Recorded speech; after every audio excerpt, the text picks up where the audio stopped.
Mesdames et messieurs, bonsoir. On se retrouve dans cette nouvelle édition de 22 heures au sommaire de l'actualité.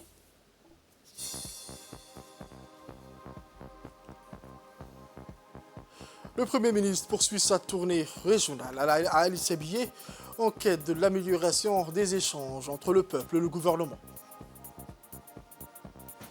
Aux nouvelles mondiales, Guterres dénonce la famine à Gaza et appelle à un cessez-le-feu. Les détails dans cette édition de ce soir.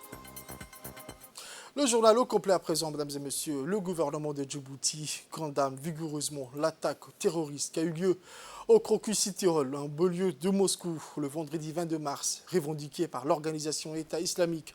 Cette attaque a causé la mort d'au moins 133 personnes et a blessé de nombreux autres. Djibouti exprime sa solidarité avec le peuple russe et présente ses sincères condoléances aux familles des victimes. Le gouvernement djiboutien réaffirme son engagement à lutter contre le terrorisme et appelle à une coopération internationale renforcée pour traduire en justice les responsables de cet acte. En cette période de deuil, Djibouti reste aux côtés de la Russie dans un élan de solidarité et de fermeté contre l'obscurantisme et la violence. Actualité à la une de ce journal. Hier, samedi 23 mars 2024, la région d'Ali Sabié a été le théâtre d'un événement historique alors que le Premier ministre, son Excellence M. Abdelkader Kamel Mohamed, a présidé une cérémonie de remise des décorations à M. Daher Opsi Aouled, dit Khashbash, élevé au rang de chevalier de l'Ordre national du 27 juin. La décision de tenir cette cérémonie des décorations en dehors de la capitale, à titre exceptionnel, revêt une signification particulière, soulignant l'importance et la reconnaissance des contributions régionales au progrès national. La préfecture d'Ali Sabié a ainsi été le cadre de cette célébration solennelle, débutant à 17h dans l'après-midi en présence de plusieurs ministres, du vice-président de l'Assemblée nationale et des parlementaires de la région d'Ali Sabié ainsi que des autorités locales, le préfet et le président du conseil régional. Leur participation témoigne de l'importance accordée aux acteurs régionaux et à leur impact sur le développement socio-économique du pays. Cette distinction faite par le Premier ministre avait pour but de rendre hommage à un homme dont le dévouement et le travail acharné ont façonné le paysage agricole de la région et ont inspiré les générations futures à poursuivre son héritage. M. Dar Opsi Aouled, une figure emblématique de la région plus connue sous le nom de Khashbash, a été honoré pour ses contributions inestimables au développement agricole et à la communauté locale.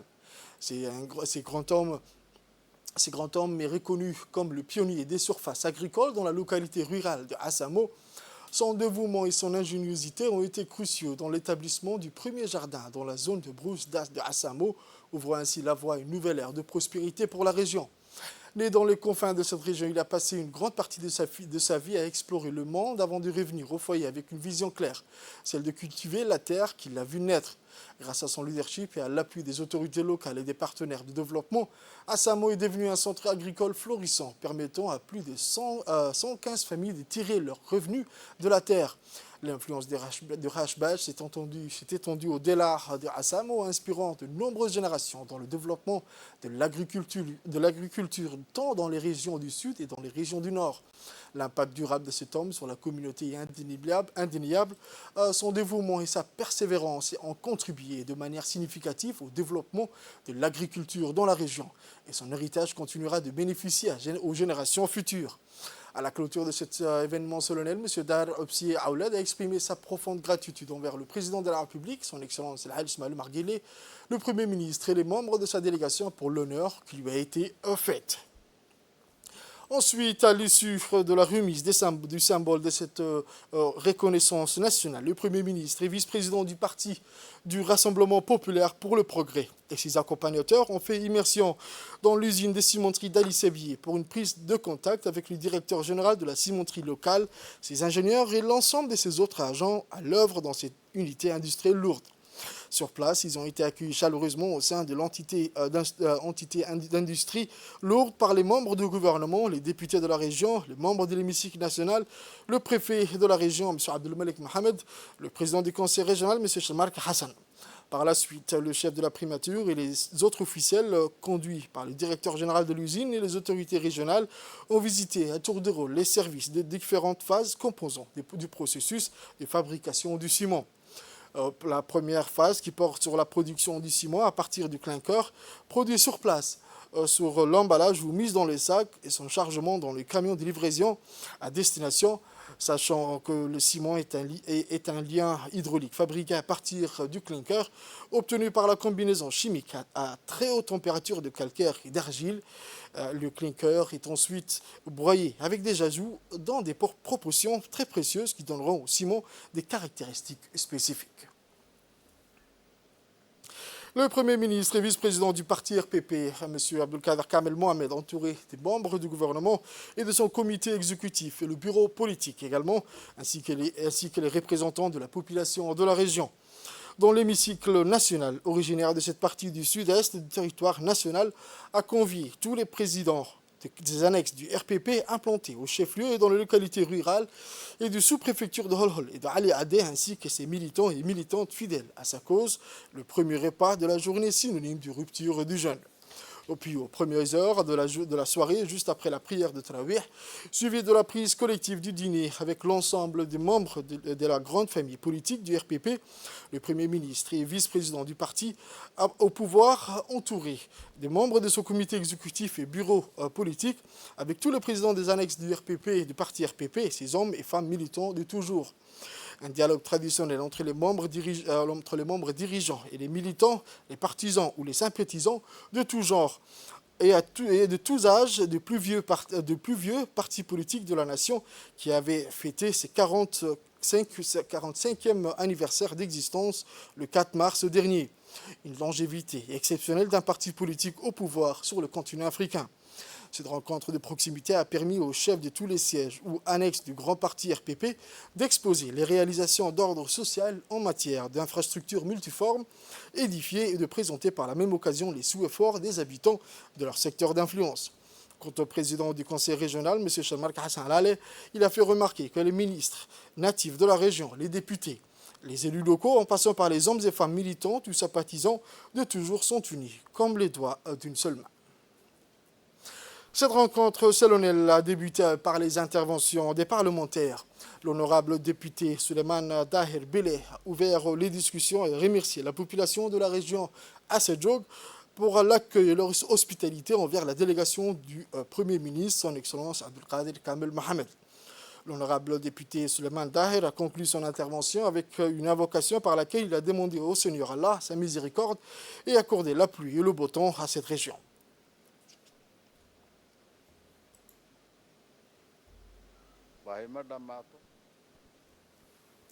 Dans sa prise de parole, l'honorable député Abdelkader Bouh implore lui aussi le Seigneur pour accorder la pluie et faire disparaître la sécheresse. Le doyen de parlementaires de la région d'Ali Sebié, honorable Abdelkader, a indiqué que toutes les doléances de la population de la région d'Ali Sebié ont été adressées par le Premier ministre et vice-président du parti RPP.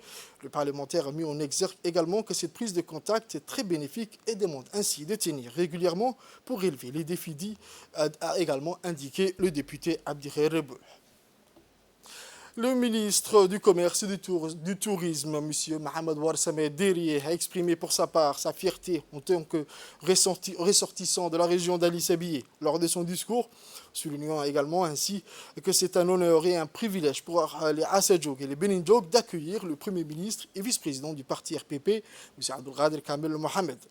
Monsieur le vice-président, soyez le bienvenu dans votre région et auprès de votre population pour avoir des discussions franches, a dit le ministre. En rassurant le ministre du Commerce, a indiqué que les doléances ont été transmises par la population ne sont pas si préoccupantes pour le Premier ministre. Le ministre a mis en exergue que la solidarité est le symbole de la population de la région d'Ali Sebié, en appelant le Seigneur de consolider l'unité et la concorde nationale en ce mois sacré du Ramadan.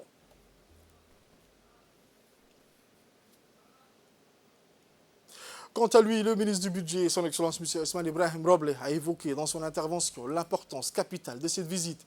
Nous sommes dans une soirée particulière qui marque la visite du comité exécutif de la partie RPP. En sa tête, le Premier ministre et vice-président de la partie a exprimé le ministre du Budget.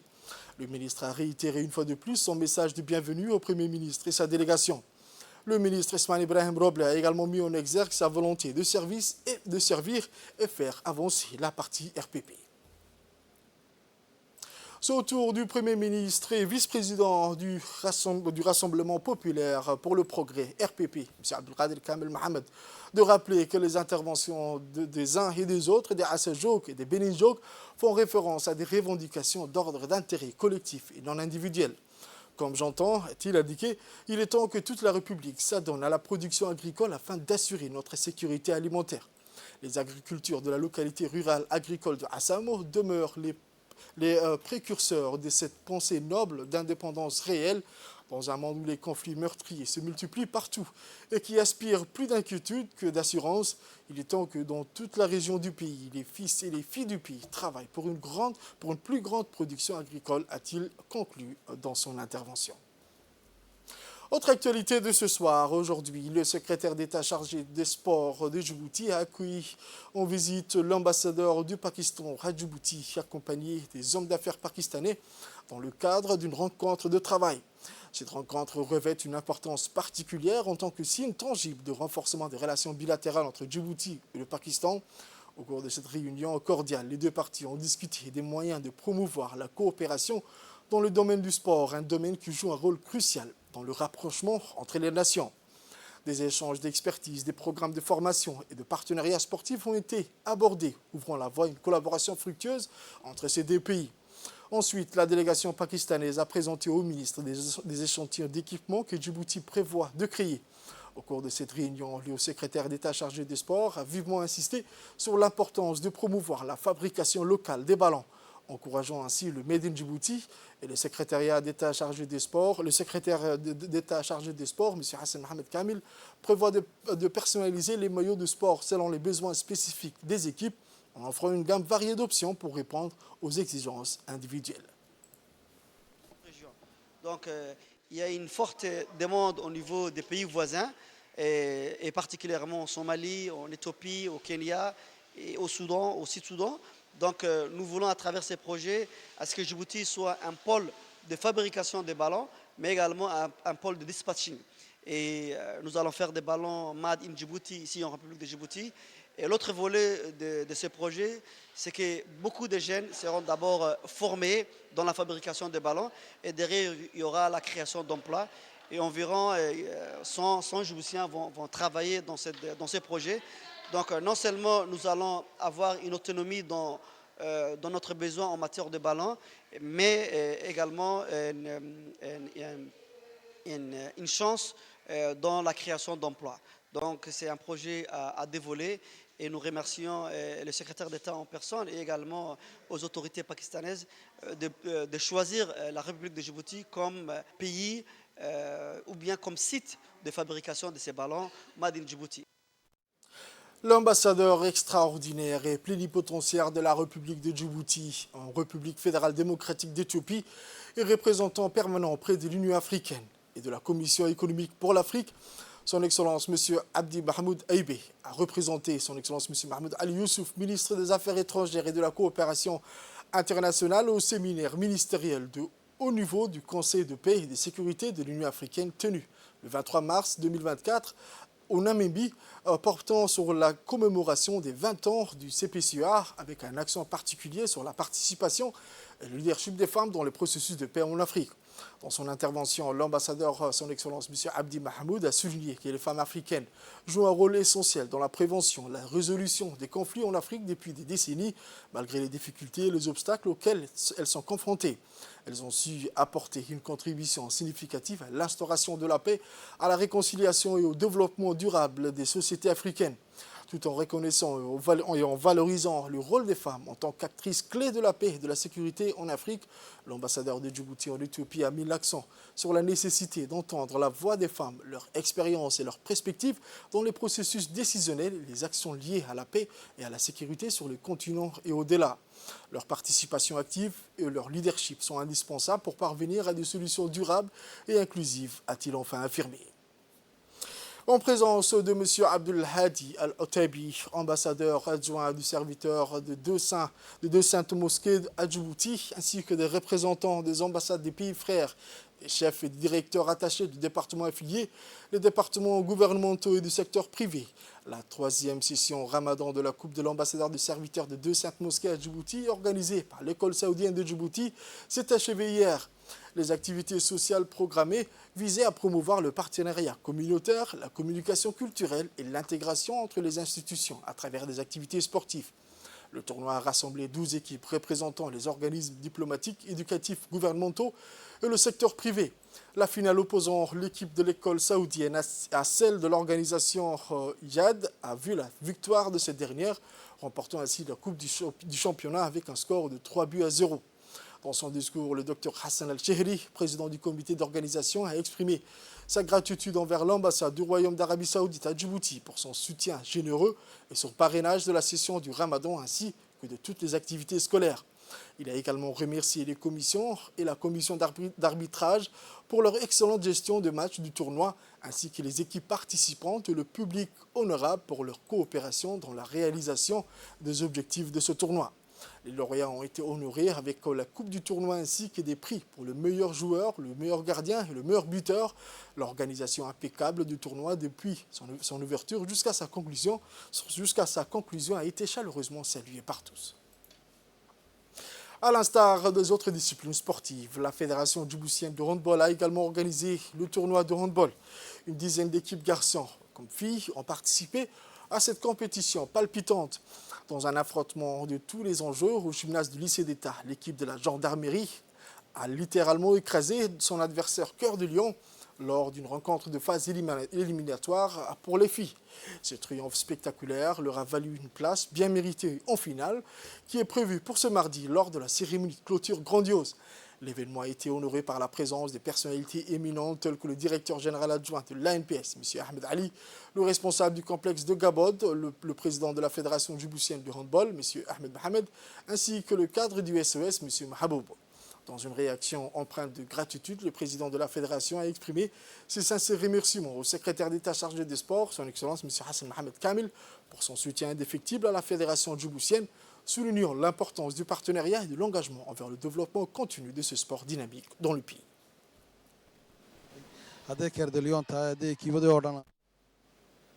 Direction le nord, à Tadjoura, où le mois béni du Ramadan est une période où les poissons sont très sollicités sur le marché local. Malgré les pêcheurs des Tadjoura qui continuent d'approvisionner le marché en poissons, tout en passant leur nuit à pêcher dans le coin le plus reculé des côtes. Cependant, avec l'opérationnalité de la nouvelle pêcherie qui a su mettre son expérience au service de cette structure de pêche, une qualité de gestion qui a indéniablement rehaussé, non seulement contribué à la redynamisation des pêches, mais aussi la disponibilité des poissons en abondance. Dans son intervention, le nouveau gérant s'est dit fier de cette nouvelle réorganisation et a exhorté les vendeurs et les consommateurs de se conformer aux nouvelles règlements d'organisation et de la commercialisation établis pour les biens communs.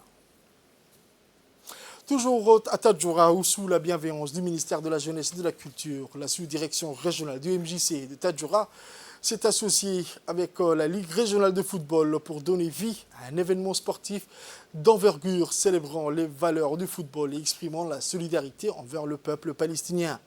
Le terrain de Harak, chargé de souvenirs mémorables, a été choisi comme l'endroit idéal pour les exploits sportifs qui allaient se dérouler. Une ambiance électrisante régnait dans l'air alors que les spectateurs, avides des sensations fortes, affluant en masse pour soutenir leurs équipes favorites. Cette année, le tournoi de Ramadan a revêtu une signification particulière, rendant hommage à la Palestine et à son peuple meurtri. Dans un monde où l'esprit colonial persiste et où des enfants et des femmes sont victimes de massacres, il est un devoir pour chaque être humain de se tenir aux côtés de ceux qui luttent pour la justice et la liberté. La cérémonie d'ouverture a été marquée par la présence de personnalités remarquables, parmi lesquelles figuraient le vice-président du conseil régional, le président de l'annexe RPP de Tadjoura, les différents directeurs des corps éducatifs et les différents hauts cadres de Tadjoura.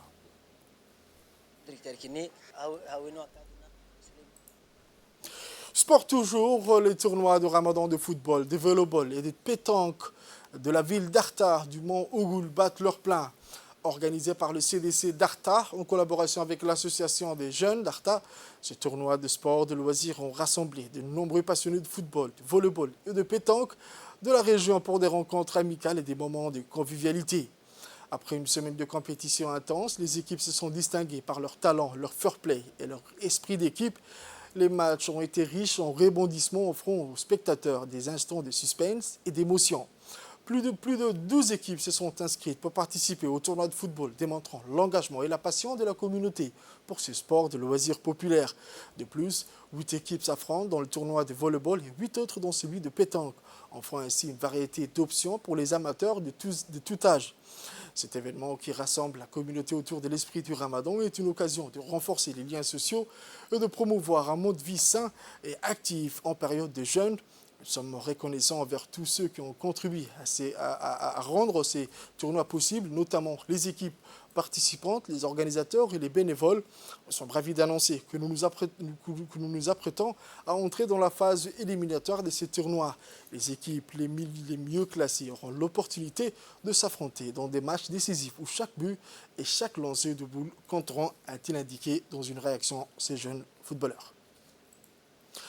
Dans le cadre des activités de distribution d'aide sociale pour soutenir les ménages vulnérables pendant le mois béni du Ramadan, le ministère des Affaires sociales et des Solidarités, conformément à ses missions et à la vision du président de la République, son Excellence M. Ismaël Marguelé, de ne laisser personne au bord du chemin, intensifie ses efforts et ses actions à travers tous les pays. Dans ce contexte, et à l'instar de la capitale, le MAS a procédé aux opérations des transferts monétaires via l'ACPEC, Caisse populaire d'épargne et de crédit, aujourd'hui dans la ville de l'Unité d'Ekil, le chef-lieu de la région. Ce sont quelques 300 ménages vulnérables qui ont ainsi bénéficié de ces transferts. Il est important de préciser que les distributions des vivres se poursuivent au niveau des sous-préfectures ainsi que les localités les plus éloignées de la région et concernent plus de 4000 bénéficiaires. Le MAS réaffirme son engagement et son soutien constant en faveur des plus démunis et promouvoir ainsi une société plus juste et plus solidaire.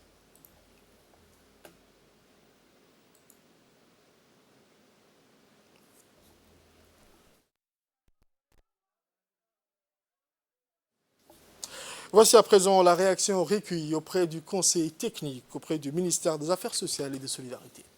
Nous sommes aujourd'hui à Dikil, la ville de l'Unité. Dikil l'a bien nommé pour procéder au lancement du paiement de transferts monétaires ici à Dikil, en collaboration avec la Caisse populaire d'épargne et de crédit, communément appelée CEPEC. Donc, comme vous le savez, le ministère des Affaires sociales a pour mission première de lutter contre la pauvreté et de promouvoir la solidarité. La solidarité qui est tout d'abord une injonction divine, mais aussi une vertu cardinale de notre société. Dans ce contexte, dans le cadre de ces activités, le ministère des Affaires sociales a redoublé d'efforts, a intensifié ses efforts pour apporter soutien et appui aux populations les plus vulnérables. Et la nouveauté pour cette année, le ministère a jugé utile ou a fait le choix d'opter pour le transfert monétaire via la CEPEC. Donc aujourd'hui, nous attendons 300 ménages. L'identification de ces bénéficiaires s'est faite à travers les registres sociaux, qui est une banque de données qui contient les données socio-économiques des personnes vulnérables. Et grâce à ce mécanisme, nous avons pu identifier les bénéficiaires qui sont derrière moi pour retirer leur argent au niveau de la CEPEC. Donc les opérations se déroulent dans un climat de sérénité, et Inch'Allah, et je remercie au passage les forces de l'ordre, les autorités de la région pour l'accueil chaleureux qui nous a été réservé. Aux nouvelles internationales à présent, dans les titres, j'ai mentionné que le secrétaire général des Nations Unies, M. Antonio Guterres, est arrivé samedi à l'aéroport international d'Al-Arish, dans la province égyptienne du Nord Sinaï, en compagnie du commissaire général de l'Agence des Nations Unies pour l'emploi des réfugiés palestiniens, Philippe Lazzarini, et du ministre égyptien de la Santé, Khaled Abdel-Ghafer, dans le cadre d'une visite de solidarité avec la bande de Gaza en proie à une agression sioniste génocidaire depuis près de 6 mois.